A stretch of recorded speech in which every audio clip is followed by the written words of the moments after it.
전통적으로 여름 휴가철은 문학 성수기입니다.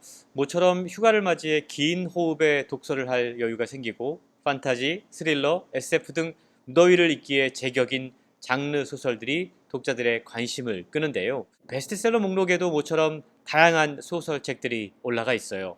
오늘 소개해드릴 작품은 그 가운데 특히 눈길을 끄는 소설 밤의 여행자들입니다. 2013년 처음 국내 독자들에게 선보인 이 소설은 얼마 전 영국 추리작가 협회에서 주관하는 대거상 번역 추리 소설 부문을 수상했습니다. 밤의 여행자들은 우리가 최근 매일 경험하고 있는 재난, 그리고 우리가 늘 그리워하고 있는 여행을 결합한 흥미로운 스릴러 소설입니다. 이 소설은 2013년 출간 후 지난 8년 동안 약 1만 부 정도 팔린 것으로 알려져 있는데요.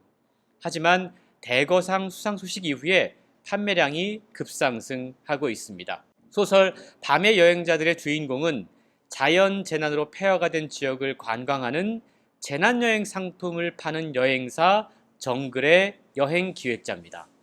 주인공의 이름은 고요나인데요. 이름이 요나인 이유는 마치 고래 뱃속을 다녀온 구약 성경 속 인물 요나처럼 일생일대의 모험을 겪게 되기 때문인지도 모르겠습니다.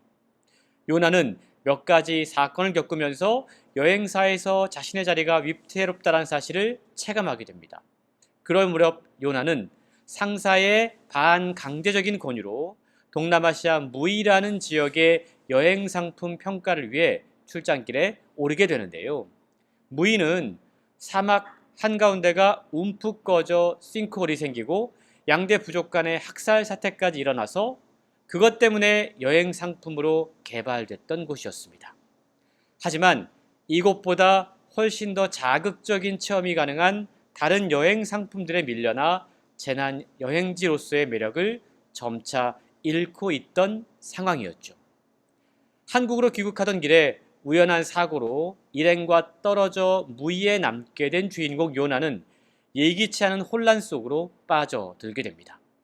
무의의 최고 실력자 폴이 재난 여행지로서의 무의의 매력을 끌어올리기 위해서 자연재해로 가장한 인공재난을 기획하고 있음을 알게 되는데요. 하지만 자신의 불안한 자리를 지키기 위해 더 극적인 재난여행 상품들을 독점적으로 공급하기 위해 주인공은 그 재난 설계의 공모자로 참여하게 됩니다. 처음에는 일상을 탈출하기 위해, 다시 살아남기 위해 또 다른 반전과 모험을 꿈꾸며 요나는 자신에게 주어진 상황에서 최선을 다해 살아냅니다. 자신이 살기 위해서는 남을 죽여야 하는 적자 생존의 먹이 사슬을 실감하면서 시시각각 닥쳐오는 위협에도 희망을 포기하지 않습니다. 하지만 결국 재난을 기획하고 판매하던 요나가 바로 그 재난의 희생자가 되고 마는데요. 인간이 계획한 인공재난이 실행되기 전 인간이 계획할 수 없는 자연재난이 닥쳐오면서 모든 것들을 파괴해 버립니다. 주인공 요나가 다녔던 여행사의 이름이 정글이었죠. 그야말로 정글 같은 삶 가운데 현대인들이 돈의 노예가 돼서 어떻게 살고 있는지 우리는 소설을 읽으며 우리 자신의 모습을 가만 생각해 보게 됩니다.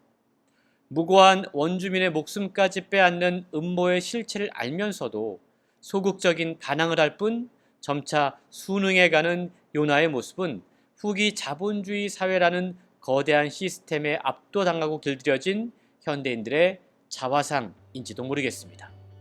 통제 불가능한 재난이 상품이 되고 재난을 소비하면서 불안을 씻어내는 현대인들의 우울한 초상을 그려낸 매력적인 작품입니다. 방대하게 펼쳐진 책들 사이에서 길을 잃고 헤매는 당신을 위한 스마트한 길라잡이 홍순철의 북 내비게이션. 오늘 목적지는 대거상 수상으로 차트 역주행 중인 흥미로운 소설 밤의 여행자들이었습니다. 다음 한 해까지 직진 잊지 마세요. 저는 북 내비게이터 홍순철이었습니다.